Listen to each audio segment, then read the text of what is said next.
Radio Banjarmasin 90,1 FM 100% musik Indonesia. Kali ini kita di Rabu Sehati tidak berdua saja, listeners ya. Kita berkolaborasi bersama Stikers ISPI Banjarmasin, listeners. Betul. Kali ini kita akan berbicara tentang edukasi masyarakat cerdas menggunakan obat dalam meningkatkan pengetahuan swamediksi. Nah, apakah kamu tahu swamediksi itu apa? Belum, Ram, dan pasti kamu tidak tahu apa-apa juga. Saya sangat betul sekali. Nah, kita perlu narasumber untuk kali ini, listeners. Jadi ya. di studio kita sudah hadir APT Fitrah Safran Ilahi M.Farm, dosen Stikers ISPI Banjarmasin. Selamat pagi. Ya, pagi. Kita panggilnya apa nih, Abang? Bebas. Yeah. Kayaknya jangan-jangan saya lebih muda nih. Jangan-jangan kamu tua, Ram. Itu sudah pasti. Oke. Bang Fitrah ya. Oke, Bang Fitrah apa Bang Safran nih? Fitrah aja boleh. Bang Fitrah, oke. Ya baik, kita mau ngebahas tentang edukasi masyarakat cerdas menggunakan obat dalam meningkatkan pengetahuan swamediksi. Kita sangat asing sekali dengan kata-kata swamediksi. Apa itu? Iya, apa swamediksi ini? Oke, yang pertama saya klarifikasi dulu Pak ya. Itu bukan swamediksi tapi swamedikasi ya. Swamedikasi. Ya. Karena ini didengar nanti takutnya malah salah artinya. Swamedikasi ya. Swamedikasi, oke, kita ganti. Oke, jadi untuk singkatnya sendiri ya, swamedikasi sendiri itu bisa berupa perilaku seperti itu ya. Baik. Perilaku dalam mengkonsumsi obat sendiri ya, berdasarkan diagnosis terhadap gejala sakit yang terjadi pada pasien itu sendiri. Oke. Ya, jadi pasien ini istilahnya bisa berobat sendiri langsung ke pelayanan kesehatan tanpa harus konsultasi ke dokter. Seperti istilahnya pengobatan mandiri lah ya, pengobatan mandiri yang dengan informasi atau instruksi yang rasional, tidak sembarangan. Ya. Kurang lebihnya seperti itu untuk definisi dari swamedikasi itu sendiri. Berarti ada latar belakang dia pernah merasakan sakit yang sama. Betul Lalu ya. dia bisa bisa lah mengobati diri seorang kayak Iya, betul. Hipotesa sendiri berarti. Nah, hipotesa sendiri. Betul. Itu kata-kata yang tepat. Tapi kalau masyarakat sekarang ya ngomongin tentang kebiasaan masyarakat, tentang pengetahuan kita sebagai masyarakat awam mengenai perilaku swamedikasi ini, penting nggak sih? Oke, kalau menurut saya pribadi ya, itu lumayan penting Mas ya. Kenapa? Karena dengan yang tadinya tidak tahu menjadi tahu gitu ya. Itu yang pertama. Contohnya seperti ini misalkan. Misal ketika ada seseorang anak yang mengidap penyakit seperti diare yang cukup hebat. Anak ya. Kalau anak ini kan lumayan parah nanti kalau misalkan diarenya yang cukup hebat seperti itu ya. Dalam satu hari itu anggaplah dia bisa 3 atau 4 kali gitu ya diarenya. Jadi maka keluarga si anak ini tidak akan langsung panik. Ya, karena sebelumnya sudah paham dengan pengobatan mandiri ini ya. Tadi atau sudah pernah terjadi begitu ya. Betul. Nah, jadi dia cukup ke apotek saja seperti itu ya, minta arahan dengan apoteker untuk memilih obat yang tepat ya, yang sesuai dengan kondisinya tadi ya, diare ya berarti ya. Jadi tidak langsung ke dokter. Bila perlu itu malah disediakan obat-obatan yang memang memungkinkan untuk timbul kembali. Kalau udah tahu nih misalkan anak nih sering diare ya. Jadi menurut saya ini sangat penting. Kenapa? Karena pertolongan pertama yang paling penting adalah dari keluarga itu sendiri. Karena kan kalau kita ke rumah sakit mau makan waktu dan lain-lain seperti itu ya. Iya betul. Maka dari itu mungkin simple ya istilahnya, cuman ini sangat penting apabila terlambat ditolong gitu ya.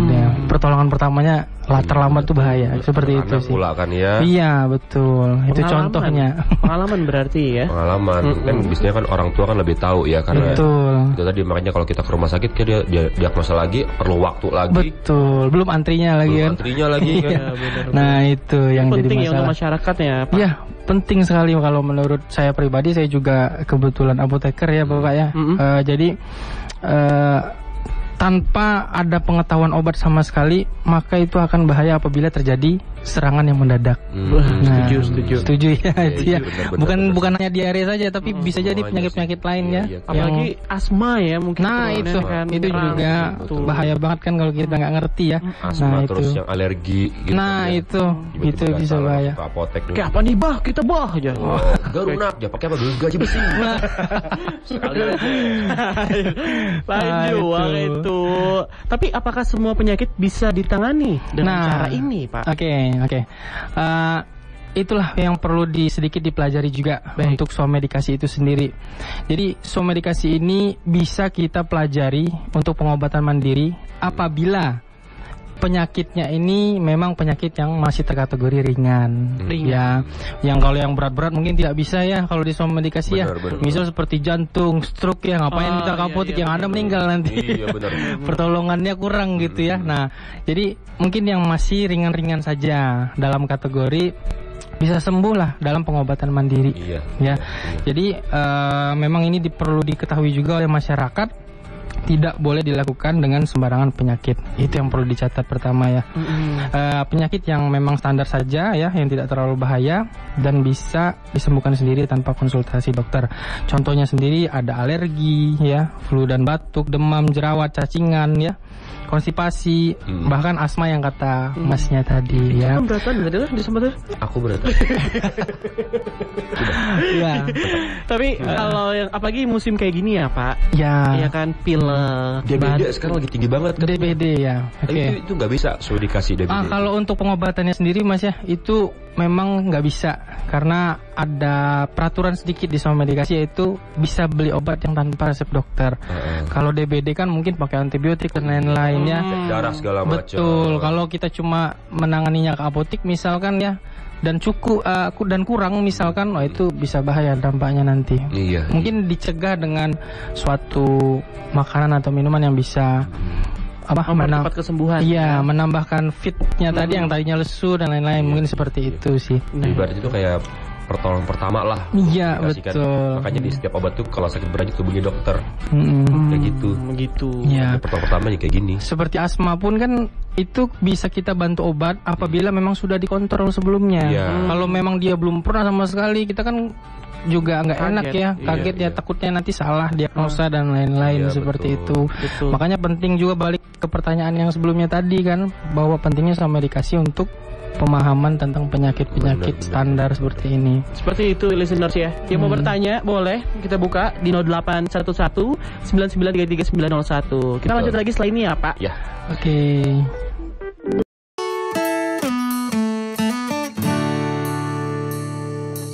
Di Radio Banjarmasin 90,1 FM 100% musik Indonesia. Judi. Kita masih di Rabu Sehati listeners ya. Dengan tema kita kali ini tentang edukasi masyarakat cerdas menggunakan obat dalam meningkatkan pengetahuan. Swamedikasi. Nah, itu yang benar. Bukan swamediksi. Iya. Swamedikasi ini ternyata kayak kita itu kita sakit, pusing, datang ke apotek, bilang sakit kepala gitu. Jadi kayak tahulah apa aja penanganannya udah seperti itu. Kita masih lanjut nih bersama Apoteker Fitrah Safran Ilahi M.Pam selaku dosen Stikes ISPI Banjarmasin, atau kita sapa Abang Fitrah ya. Iya. Bang ya. Lanjut ya. Manfaatnya nih. Nah, manfaat dari perilaku swamedikasi ini apa? Iya. Oke. Jadi kalau manfaat atau kelebihannya ya banyak ya sebenarnya. Jadi dari swamedikasi itu sendiri memberikan solusi seperti murah ya, cepat, efektif ya, nyaman dan hemat waktu. Ketika kita mengatasi penyakit ringan ya, nah itu jadi catatan ya, penyakit yang ringan jika dilakukan berdasarkan penggunaan yang rasional. Seperti itu sih ya. Jadi serta merasakan kepuasan tersendiri juga nih, karena berperan dalam keputusan terapi itu sendiri gitu ya. Benar-benar. Kan ada komunikasi dua arah ya dengan seorang apoteker, dan kita mulai memahami juga, dan akhirnya oh ya sudah saya pilih ini aja. Kan rasanya gimana gitu ya. Ada orang masing-masing seperti itu kan merasakannya ya. Jadi kalau berbicara manfaatnya sendiri ya itu tadi Mas ya, lebih mengarah ke lebih cepat ya, efektif ya, efisiensi lah ya, efektif seperti itu. Karena bukannya saya tidak menyuruh ke rumah sakit ya, tapi kalau memang penyakit itu masih bisa diatasi dengan cepat dan bisa dikonsultasikan ke apoteker di apotek seperti itu ya. Yalah, alangkah baiknya kita lakukan pengobatan mandiri saja. Betul. Seperti itu ya. Karena banyak nanti hal-hal yang membuat kacau juga kalau misalkan harus ke mana-mana ya, lebih lambat, lebih mahal dan lain-lain seperti itu. Lagi kategorinya ringan ya. Iya, betul sekali. Ada nggak sih faktor-faktor yang harus kita pertimbangkan gitu sebelum ibaratnya kayak kita tuh pakai obat secara swamedikasi ini? Oke. Jadi hal-hal yang perlu diperhatikan Mas ya sebelum menggunakan seperti itu. Oke. Jadi sebelum menggunakan obat itu secara mandiri ya, perlu diingat bahwa obat yang mau kita minum ini apakah sudah tepat, itu yang pertama ya. Oh iya, betul. Nanti malah salah minumnya obatnya ya. Seperti salah jerawat kasih paracetamol tuh kayak aduh tergurih mulutnya. Nah itu. Nah setelah kita tahu kan sudah tepat, tapi sudah tepat ini dalam artian banyak juga misalkan seperti aturan pakainya. Udah mulai mengerti gitu ya, aturan pakainya nggak sembarangan ya. Berapa kali sehari harus diminum? Karena kan masih banyak juga yang bingung ya. Betul. Seperti sakit demam saja itu masih banyak yang tanya Mas. Jujur aja itu banyak orang-orang yang bertanya, ini kalau panas sehari berapa kali minumnya? Nah itu masih juga harus dipahami ya. Apakah kondisioner saja ataukah harus memang ada 3 sampai 4 kali sehari seperti itu. Terus cara minumnya bagaimana? Nah itu juga harus diperhatikan, karena ada yang bikin bingung itu contoh seperti obat diare. Obat diare itu kan ada yang bentuknya pil, ada yang bentuknya harus dilarutkan dulu. Ya, nanti jangan-jangan yang dilarutkan harus langsung diminum lagi. Nah itu salahnya. Jadi banyak memang harus dipelajari, dan mohon maaf jangan langsung paham seolah-olah paham sendiri gitu. Nah itu yang perlu dihindari juga ya. Dan apakah obat ini juga masih layak untuk digunakan, itu bisa juga dilihat dari expire-nya. Kan ada juga ya, kadang tuh pasien tuh males gitu lihatnya, tahu-tahu udah lewat aja expired-nya. Nah gitu. Ini jerlah pakai aja jadi ini amplis malam ya.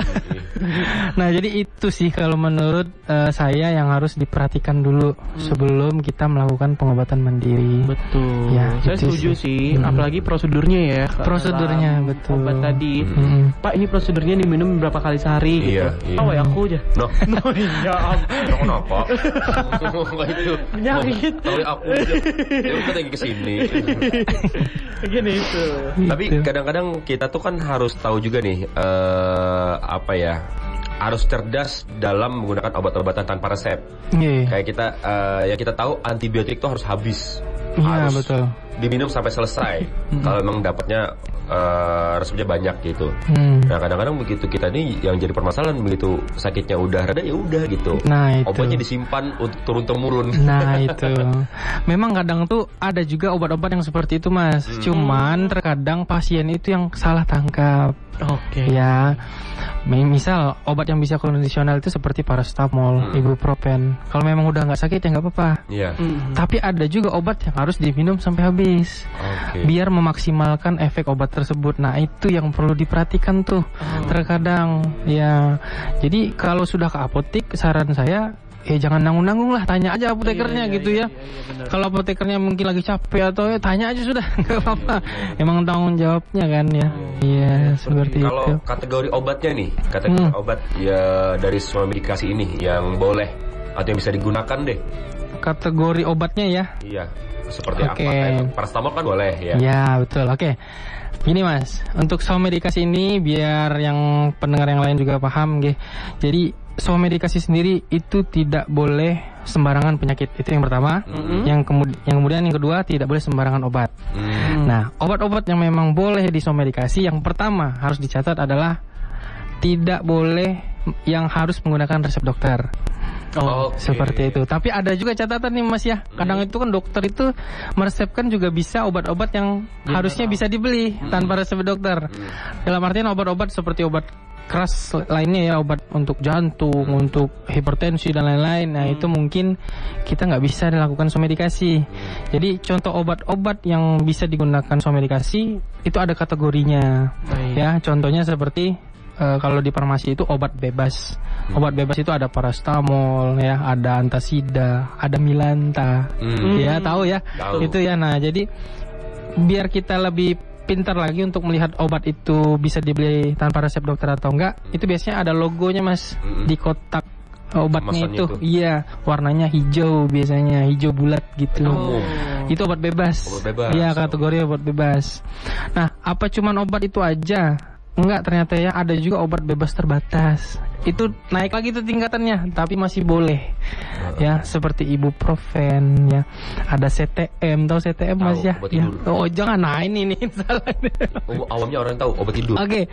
CTM itu sebenarnya banyak yang salah gunakan karena ilmunya kurang tadi Mas, yang kurang bertanya dengan apotekernya. CTM itu sebenarnya untuk obat anti alergi. Nah, itu. Iya. Saya gatal minum itu tidur. Iya, itu efek sampingnya Mas. Nah, dan memang masih banyak pasien itu kurang paham dia, edukasinya kurang. Nah itu, dan enggan mencari tahu juga. Nah itu kurangnya. Nah harapan saya juga ini kepada seluruh apoteker ya yang ada di apotik atau dimanapun itu, kalau memang menjelaskan tolong dijelaskan ulang seperti itu ya.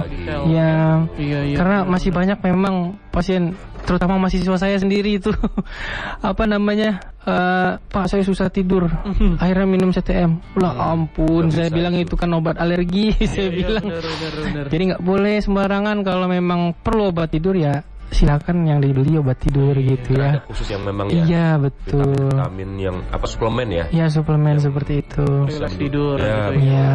Gitu. Kadang-kadang lebih percaya temen ya. Nah itu juga ya. Lingkungan juga. Iya benar.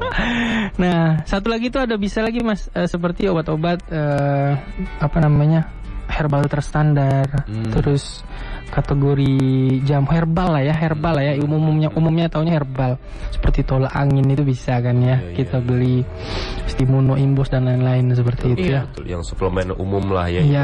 Kayak kita tuh tapi penggunaan untuk minum multivitamin itu sehari sekali ya? Kalau untuk daya tahan tubuh saja ya, untuk tidak yang sakit sekali sehari itu cukup. Nah, yang jadi keliru juga kadang-kadang multivitamin kayak gitu diminum pas ngedrop. Seharusnya sebelum ya. Ya, untuk menjaga sebenarnya sebelum. Tapi ketika ngedrop ya nggak apa-apa juga Mas. Dosisnya yang dinaikkan. Ada contoh obat nggak apa-apa ya sebut merek ya. Ini ada Imbos biasa sama Imbos Force. Nah itu kadang ada yang salah pengertian. Itu sudah dari namanya udah berbeda. Artinya dosisnya berlebih yang force timbang yang biasa. Ketika untuk daya tahan tubuh biasa itu pilihlah yang biasa aja, bukan yang force. Kalau sakit boleh yang force seperti itu. Itu yang membedakannya terkadang. Yang drop banget tuh yang force. Iya, karena dosisnya lebih tinggi kan Mas ya. Ya begitu juga untuk yang vitamin lainnya. Walaupun nggak ada kategori, bisa juga kita naikkan dengan tadinya sekali sehari mungkin 2 kali sehari. Kayak gitu. Tetap istirahat lah ya. Iya betul kalau itu. Istirahat mah. Iya. Mata. Sama kayak kalau batuk ya makan gorengan minum es terus ya sama aja. Gitu ya. Obat. Minumnya kayak itu biasanya orang. Nah itu bahaya ya. Sugesti. Sebenarnya itu ya pentingnya kita untuk tahu apa ya peruntukan obatnya seperti apa. Betul. Memang semua kandungan kadang-kadang obat tuh ada paracetamolnya kayak gitu, katanya bilang jadi udah minum paracetamol aja. Siapa tahu kita ada punya alergi yang berlebih, siapa tahu. Berarti Rama nggak boleh lagi minum apa tadi? Obat tidur? Obat tidur CTM. Nggak boleh lagi. STM sekolah. CTM. Aku tadi mau belajarkannya ke sana. Kamu ambil duluan. Baik, kita lanjut lagi setelah ini tentang membedakan informasi yang akurat dan tidak akurat. Nah, itu dia ya. Setelah ini kita istirahat dulu ya.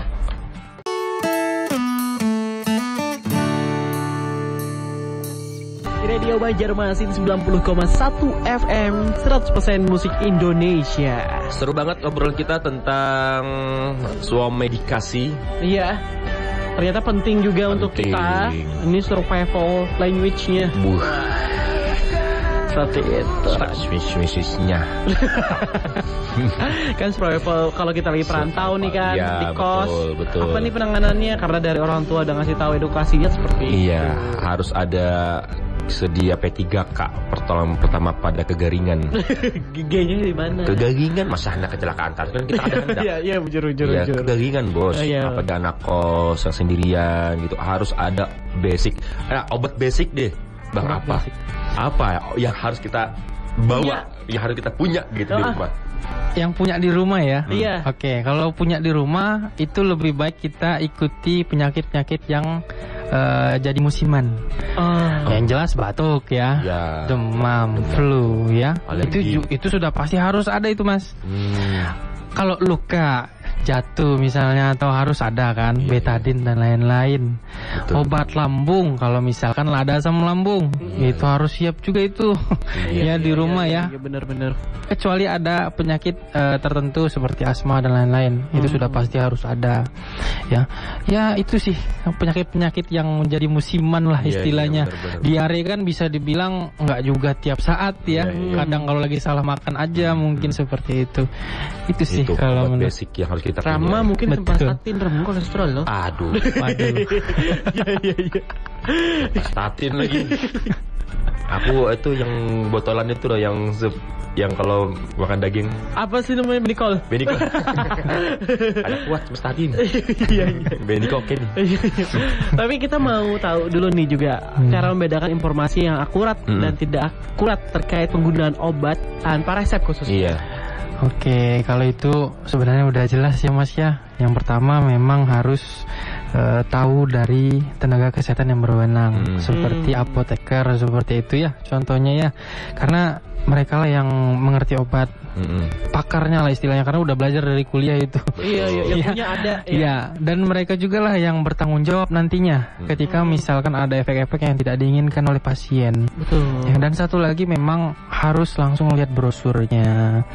Kadang kan pasien itu males ya Mas ya, baca atau udah langsung buang kotaknya. Iya, benar-benar. Nanti lupa sembarangan akhirnya. Iya. Bukan berarti saya tidak menyuruh mendapatkan informasi dari yang lain ya, seperti iklan dan lain-lain.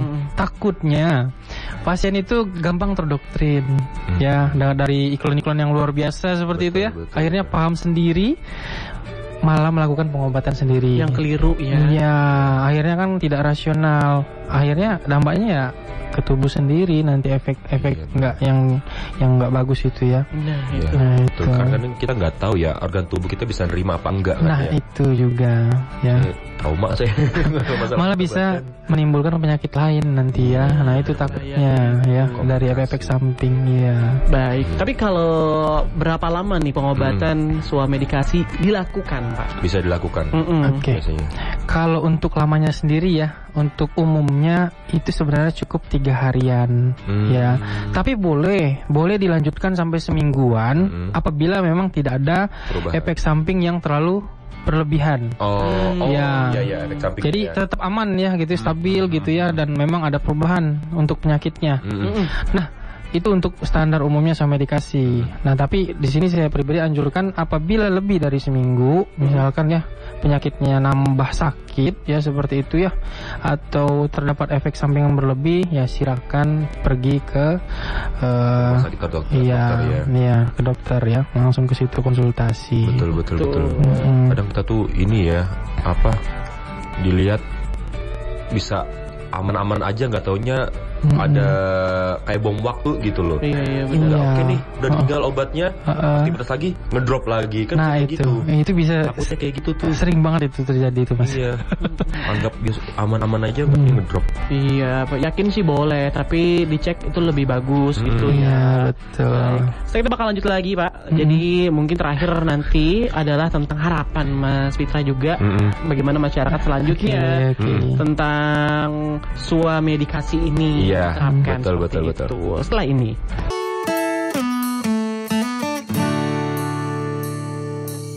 Di Radio Banjarmasin 90,1 FM 100% musik Indonesia. Rama, Adi, dan juga ada Bang Fitrah masih menemani kita ngomongin tentang Edukasi masyarakat cerdas menggunakan obat dalam meningkatkan pengetahuan swamedikasi. Iya, betul sekali. Ya. Ini terakhir ya mungkin. Terakhir. Bang Pitra ya. Apa nih harapan Bang Pitra tentang swamedikasi di masyarakat ke depannya? Himbauan lah boleh nih. Oke. Saya rasa masyarakat sekarang udah pada cerdas ya dalam penggunaan obat secara swamedikasi atau mandiri ini ya. Apalagi di era yang sekarang yang serba gampang mencari informasi, tinggal buka gadgetnya dan lain-lain. Menurut saya itu harus dipertahankan ya. Paling tinggal ditambah aja lagi tentang pengetahuannya tentang pengobatan swamedikasi itu sendiri, dan jangan malas itu ya. Nah, karena secara pribadi saya mengingatkan saja obat-obatan ini sudah menjadi seperti barang konsumsi yang terbilang rutin. Ya, capek sedikit minum vitamin, pegel dikit kasih krim, ya, masuk angin kasih koyo ditempelin. Iya, benar. Ya, jadi itu sudah menjadi konsumsi rutin menurut saya pribadi. Maka dari itu sangatlah penting kita untuk menambah wawasan dalam pengobatan mandiri ini tadi. Ya, karena kalau bukan kamu sendiri yang mulai, ya siapa lagi, gitu ya. Nah, mungkin itu saja sih pesan dari saya. Terima kasih banyak. Terima kasih Bang Pitra yang sudah datang ke Radio Banjarmasin. Yes, karena kita tuh harus menjadi pribadi yang cerdas dan bertanggung jawab dengan diri sendiri. Betul. Kalau kita tidak mengerti akan diri sendiri, gimana orang lain? Terima kasih Abang Rama. Ya, terima kasih. Saya mau ngajar ke bis setelah ini ya. Langsungnya jadi 2 malah. Dodol, ikam enak aja. Hao, terima kasih. Kasih impact dong. Kerja ngapa? Kita mikir situ hao aja tukang keong. Ya sudah ditambahi. Aduh, bedekol. Oke, terima kasih Bang Pitra yang sudah datang ke radio. Sama-sama. Semoga nanti kita bisa ketemu lagi ya Bang ya. Kita bahas tentang hal-hal yang lebih menarik lainnya tentang pengobatan. Ya. Betul. Nah, itu dia. Berarti ketemunya nanti di bulan puasa nih ya. Betul. Oh iya, bulan puasa ya. Gimana caranya kita bisa untuk kuat berpuasa di tengah hari? Tips and trick gini. Apakah ada suplemennya? Dari minum saban azan? Atau? Ya oke sih. Santai. Jadi kita pamit dulu ya. Selanjutnya kirim salam listenersnya. Terima kasih Mbak Pitra. Terima kasih banyak, sama-sama. Oke, baik.